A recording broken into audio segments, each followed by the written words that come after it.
नमस्ते। मेरा नाम काव्या है। अभी उम्र ठीक 26 साल की हो गई है। मैं ओडिशा के एक छोटे से गांव में रहती हूँ, जहाँ चारों तरफ धान के खेत फैले रहते हैं और दूर पहाड़ों पर बादल छाए रहते हैं। मेरा रंग गेहुआ है, बाल बहुत लंबे और घने, कमर तक लहराते हैं। जब मैं साड़ी पहनकर चलती हूँ तो लोग कहते हैं कि मेरी चाल में कोई पुरानी नायिका वाली बात है। कमर की लचक, कूल्हों की हल्की मटक और आंखों में वो गहराई जो देखने वाले को रोक लेती है। मेरे होंठ हमेशा थोड़े से मुस्कुराते रहते हैं, जैसे कोई राज छुपा हो। गांव के लड़के मर्द अक्सर चुपके चुपके देखते हैं और कुछ तो फुसफुसाते भी हैं। काव्या में तो आग है भाई, देखो कैसे चलती है। लेकिन मैं जानती हूँ कि ये सब बाहर की बात है। अंदर से मैं बहुत साधारण हूँ। बस थोड़ी सी समझ और बहुत सारा धैर्य है मेरे पास। अब मेरी कहानी सुनो। ये कोई जल्दबाजी वाली बात नहीं है। सब कुछ बहुत धीरे धीरे हुआ, जैसे कोई नदी बहती है, कभी तेज कभी बहुत सुस्त। हमारे गांव के ठीक बाहर एक पुराना तालाब है। लोग इसे काला तालाब कहते हैं क्योंकि उसका पानी हमेशा गहरा और थोड़ा काला सा दिखता है, लेकिन सच में वो बहुत साफ है। बस गहराई की वजह से ऐसा लगता है। तालाब के किनारे एक पुराना पीपल का पेड़ है, जिसकी जड़ें ज़मीन से निकलकर हवा में लटक रही हैं। गांव वाले कहते हैं कि उस पेड़ में कोई पुरखा बसता है। मैं बचपन से वहाँ जाती रही हूँ। शाम को जब सूरज ढलता है तो मैं अकेले बैठकर पानी में अपनी परछाई देखती हूँ। उसी समय की बात है जब मेरी उम्र 24 की थी। एक शाम मैं वहीं बैठी थी। मैंने नई साड़ी पहनी थी, हल्की नीली, जो मेरे गेहुए रंग पर बहुत झंझती है। साड़ी का पल्लू हवा में उड़ रहा था। मैंने बाल खुले छोड़े थे। तभी एक आदमी आया, लंबा, कंधे चौड़े, शहर वाला लुक। नाम था उसका अर्जुन। वो पास के शहर से आया था। कोई सरकारी काम से गांव में था, लेकिन कह रहा था कि वहाँ रुकने का मन नहीं कर रहा। वो तालाब के किनारे खड़ा हो गया और मुझे देखने लगा। मैंने नज़रें मिलाईं। वो मुस्कुराया। मैंने भी हल्का सा मुस्कुरा दिया। यहाँ का पानी बहुत गहरा लगता है, उसने कहा।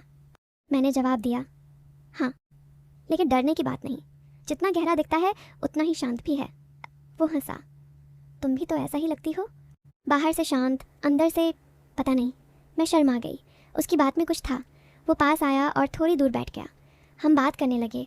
वो बताने लगा कि शहर में कितनी तेज़ ज़िंदगी है, ऑफिस, ट्रैफिक, मीटिंग्स। मैंने कहा, यहाँ तो समय रुक सा जाता है। सुबह उठो, खेत देखो, शाम को यहीं आ जाओ।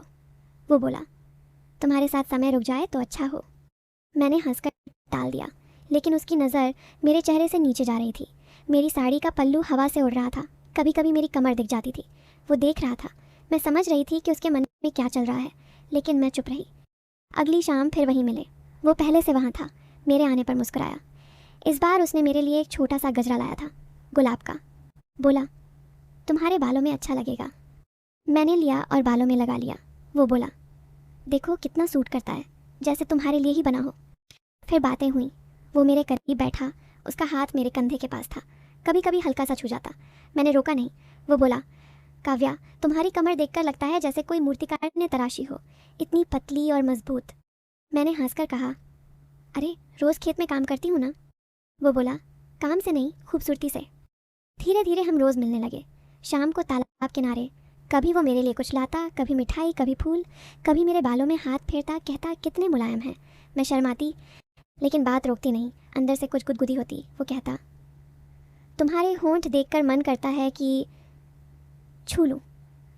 मैं चुप हो जाती। वो हंसता और टाल देता। एक शाम बारिश होने वाली थी। बादल घने थे। हम तालाब के पास बैठे थे। वो बोला, काव्या, मैं तुम्हें बहुत पसंद करता हूँ, सच में। मैंने कहा, मैं भी अच्छा मानती हूँ तुम्हें। वो पास आया। उसकी सांस मेरे गाल पर लग रही थी। उसने मेरी कमर पर हाथ रखा। मैंने हल्का सा सिहर कर देखा। वो बोला, तुम्हें ओ अच्छा लग रहा है ना। मैंने कहा, हाँ, लेकिन तभी दूर से गांव के कुत्तों की भौंकने की आवाज़ आई। मैं उठी, बोली, मुझे जाना चाहिए।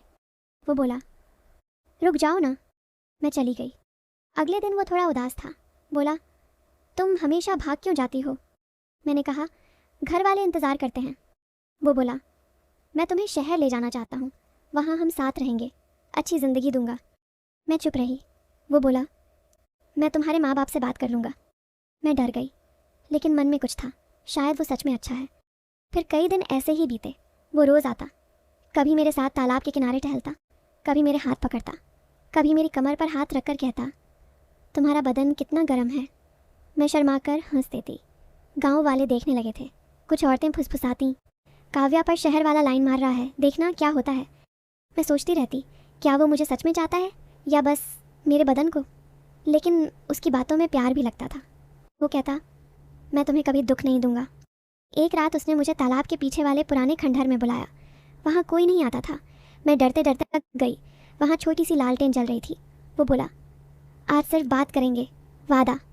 मैं बैठ गई। वो मेरे बहुत पास बैठा। उसने मेरे हाथ पकड़े, बोला, तुम्हारे हाथ कितने नरम हैं, जैसे रेशम। फिर वो मेरे चेहरे के पास आया। उसकी आंखों में कुछ था। वो बोला, काव्या, मैं तुम्हें पूरा चाहता हूँ, सब कुछ। मैं चुप रही।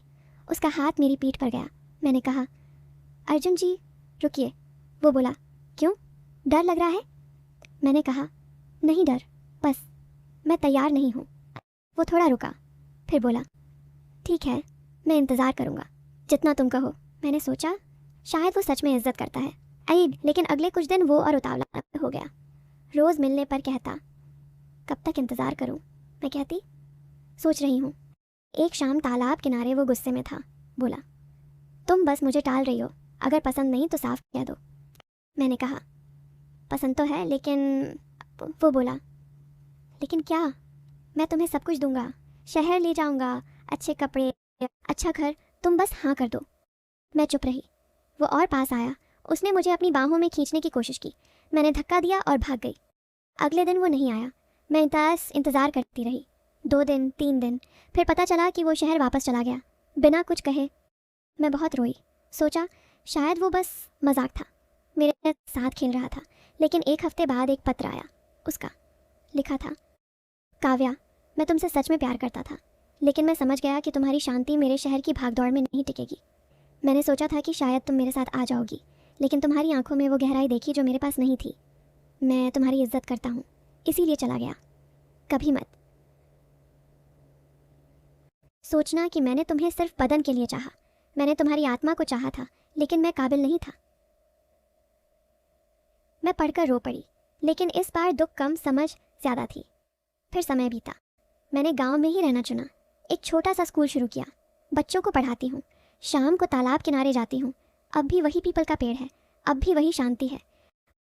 अर्जुन कभी कभी पत्र भेजता है, कहता है कि वो अकेला है, लेकिन मैं जवाब नहीं देती, क्योंकि अब मैं जानती हूँ प्यार कोई इंतज़ार नहीं, कोई ज़बरदस्ती नहीं। प्यार वो है जो तुम्हें तुम्हारे आप होने दे। तो ये थी मेरी कहानी। न कोई हीरोइन बनी, न कोई विलन, बस एक लड़की जो समझ गई कि असली खूबसूरती बाहर नहीं, अंदर है। और असली प्यार वो है जो इज्जत से बढ़ता है।